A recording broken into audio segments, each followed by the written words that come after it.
No more changing stations, you came to the right place. Turn off your televisions, they'll just get in the way. It's time to get to the point on 107.3. Max is on the air with locals only. Central Kentucky's rock station 107.3 The Point. Axe Sunday night, it is locals only. Abominant in the studio, which they have been in the studio here with us for it's been a couple years, and we've got a new CD. Tell us a little bit about putting this together. Yeah, that's our first CD, Onward to Annihilation. It just came out last Tuesday on Deathgasm Records. I don't know why you handed it to me. It's our first CD that took us actually 3 years to complete. There's usually only about 2 years, but we did that mini CD, and there's our first mini CD we ever did. 9 records in a row. So that kind of held us up a little bit, but slowing down. Albums you don't need one as often anymore. Mm-hmm. Nobody's gonna buy half as many as they used to anyway. So, but there's quality here. Well rehearsed before we got in the studio. We were ready and everything. So, but it is nice to actually be holding it in our hand. 3 guys in the band. There's 4 of us. 4 of you in the band. I got 2 of you here today. Introduce the 2 of you and then say hello to the other 2 that aren't here. Hey, this is Jim, the drummer. And this is Mike May, bass. We're the pulse of Abominant. It's kind of strange not to have the vocalist or guitarist here, main songwriters, but what are you going to do? Mike Barnes sings, he always has for this band, and Timmy's always played guitar, but apparently they're too busy sleeping or being sick, or Mike's hurt and hangovers. So how long has this band been together? 20 years in June. 20 years in June. And Louis standing right here too.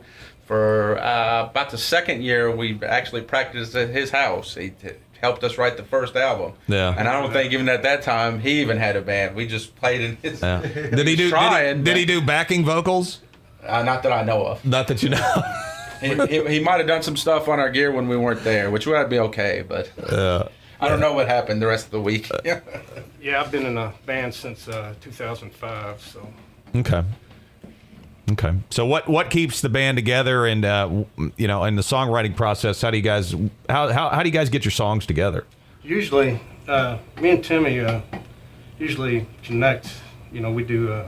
He'll come up with a riff, and he'll put it together, and then I usually just work with him, and we just come up with a song. Then the other guys just come in right after, and song's created. 10th record. A lot of times Timmy writes a lot of the riffs at home, comes and they flesh them out, and then I tell them when they play them too long, you gotta shorten it. But they could. Timmy and Jim could do this all day. Me and Mike just kind of come in at the end, but they have more chemistry, a lot more than our old drummer did. And like I said, they could, sit them in a room for 8 hours. They could probably finish a record, and without me even there. I just have to come in and tell them it's all too long. Okay. Tell us a little bit about a couple different songs on here, and a little more rock stuff, maybe. Hold Your Ground. We were talking a little bit about that. Then maybe just the straight death metal. We don't really like our albums to every song sound the same. The first song is the same as the 7th song, and Hold Your Ground's the first time we've tried that. We've done covers of songs like that, but it's pretty much almost Motorhead speed. D beats, what I like to call them, like, almost like a punk rock beat, and I'd say it's mostly homage to bands like Exciter and Raven, Motorhead. Okay, sure. Definitely. It's definitely not the typical song that we would write, but then again, we don't want to put that boundary on us. We'd like to do stuff like that in the future, just to mix, especially playing whenever we play a show with all death metal bands, and after a while it starts to blur together. You don't want to be bored either, yeah, that's what I said. It's kind of nice to have a song that's 3 minutes and just, it sounds like nothing else the whole night. So okay. Well, let's check it out. It's Hold Your Ground. It's Abominant, and it's locals only. Central Kentucky's rock station, 107.3 The Point.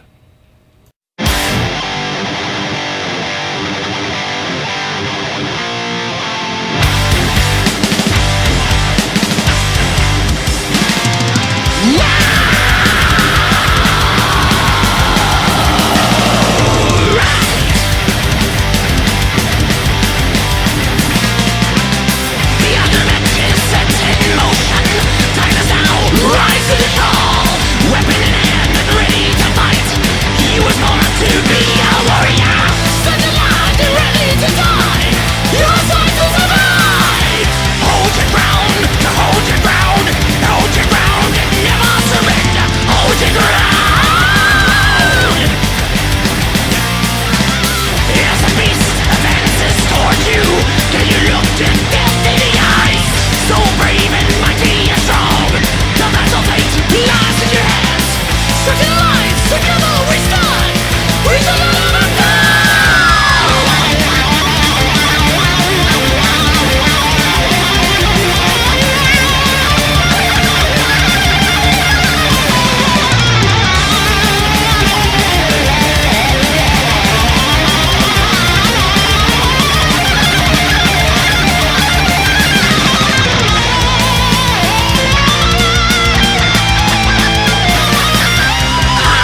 Hold Your Ground. It's Abominant on Central Kentucky's rock station, locals only, 107.3 The Point. Of course, the band based here in E-Town. Yeah. How long you guys been in E-Town together? Well, right now we're practicing in Radcliffe, but still. Me and Timmy's lived in E-Town most of our life. Mike lives in Louisville and Jim lives in Radcliffe. That's where we practice at. But pretty much the whole, I mean, when we practiced at Louis, it was in Cecilia pretty much. Past Cecilia, but we've always been around here. We spent about 2 years in Louisville for a little while when we didn't have a place to practice, but Yeah, I remember that. I hated that because Mike would probably hate me bringing this up, but he actually played, I think, battery with Bobby Burns of Primer 55 in high school talent show, actually. Okay. it was Whiplash, which Or was, Whiplash. That's right. it was kind of funny because I was on guitar and he was on bass and vocals, so yeah. Yeah. Okay. And I imagine it was horrible. I'm glad there's no YouTube video of that. See, now everybody's stuck with these YouTube videos that are out They there. are. Tell us a little bit about the artwork on this. Different artists this time on the artwork on the CD, and explain it to the folks on the radio. I'll put it in front of you. Oh, that outlook I get out with it has a war theme, of course, but it kind of has that modern and ancient warfare going on. I think it's pretty cool. Yeah, there's a combination of swords and guns and cannons and stuff, but it is a little bit, I guess, comic book looking compared to anything we've had. Usually it's digital images. Yeah, total chaos war. Try and convey what the music sounds like because we're usually balls to the wall, not very much subtlety about our music. But Anton from a band called Tombstalker from Lexington is good young guys, but they kind of play the style we do, maybe a little bit more crusty than us, I guess. But great guy, great band, and it's actually his first full color album cover, and hopefully he'll do another one for us as well as other people. But good artist, good band, and they turned out really well. It's more colorful than we're used to, but I do like it though. It definitely fits the music. Yeah, it's real cool. Of course, this record label you guys have been on for a while. Onward to Annihilation is the next song we're gonna track on here. Now, this is a little more of just your style as a band, isn't it? Yeah, this has definitely got a lot of old school death metal in it. A little Massacre, some Merciless. I mean, influence wise anyway, but good amount of mid tempo and blast, not all full speed all the time, and some great vocals on this one too. I like the solo too. I bet you do. Let's check it out. It's Onward to Annihilation. It's Abominant. It is locals only, Central Kentucky's rock station, 107.3 The Point.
Central Kentucky's rock station is 107.3 The Point. Onward to Annihilation, Abominant in the studio tonight. Their 10th release out on Deathgasm Records. Tell us a little bit about that label. You've been with that label for a while. Yeah, they picked us up after the first 3 records. The label in California went out of business pretty much. Actually, the way after is the very last release they ever put out. I don't know if that's a good thing or a bad thing, but Yeah. immediately Evan from Deathgasm, which I knew from his band Evolution, he'd put out 2 or 3 releases, but I think our first with him, Ungodly, 2000, was probably his most professional up to that point, and he's stuck with us ever since. And apparently, every time I ask him, he's into putting it out the next one. Yeah. So we have no complaints. We've stayed with him, and he's set us up shows. We've seen him. He knows what kind of music we like, and he's a cool guy. I like a lot of the bands on his label too. Nominon's really good. Put out the new Faith Extractor this year. Avenger. It's got a lot of good bands. It's more of our style. There's not really very many bands on there that I wouldn't listen to. Now, where'd you record this record? This was done at Velocity Studios in Cave City by our friend Scott Briggs. He used to be in a band called Hands of Eclipse, but now I think he's starting a black metal band. I can't remember the name of it. I think it starts with a V or something. But cool guy, quiet guy, patient guy. Yeah. And it really is kind of more of a home studio, but it fits us a lot more than some of the records we did in the pro studios because there's a lot of pressure and a lot of, I don't know, it seems like we're out of our element, and this is more very similar to Practice, more comfortable. laid back, and we know that, this album here, he was like a fan of it while we were recording of it, and that's totally cool to see somebody that likes what we're doing, not only understands it, but he's kind of supportive of it, Yeah, that's always Good drummer too. Good to work with, and down the road, not too far. There's a lot of people doing home studio stuff, and part of the reason for that is obviously it doesn't cost as much to do that type of stuff now, and there's people have got technology in their homes, which is great for musicians to get out there that maybe don't have millions of dollars to go in a recording studio in Nashville. So that's cool. Black Sabbath influence, obviously anybody into metal has got to be Black Sabbath influence. There's you guys did the Mob Rules here. Tell us how that song in particular got picked. I mean, I've always been a Black Sabbath fan. I love the new record. I love all the records. I like the Tony Martin stuff and the Ian Gillan stuff. Oh, sure. And we probably normally wouldn't have done a Black Sabbath song. That's off Battle Scarred, actually, that it came about after Ronnie James Dio died. So probably the cover actually comes a little bit more as sentiment towards that than nothing against Black Sabbath or anything. But right. I don't Sure. think we would record, Into the Void or any of the Ozzy stuff. I don't think it would fit us that well. Right, This sure. one's a little bit shorter, a little bit more picked up, and probably more of a Dio nod than an actual Black Sabbath nod. But Okay. I do love Black Sabbath, but you probably couldn't tell very much Black Sabbath influence in our normal songs. Okay. All right. Well, let's check it out. It's from your EP, the last EP that came out, and this came back out in when? That's 2012 there. 2012. All right. It's the Mob Rules, wrapping up with the Bombing. Thank you guys for coming in. Thank you. Yeah, thanks. Central Kentucky's rock station, locals only, 107.3 The Point.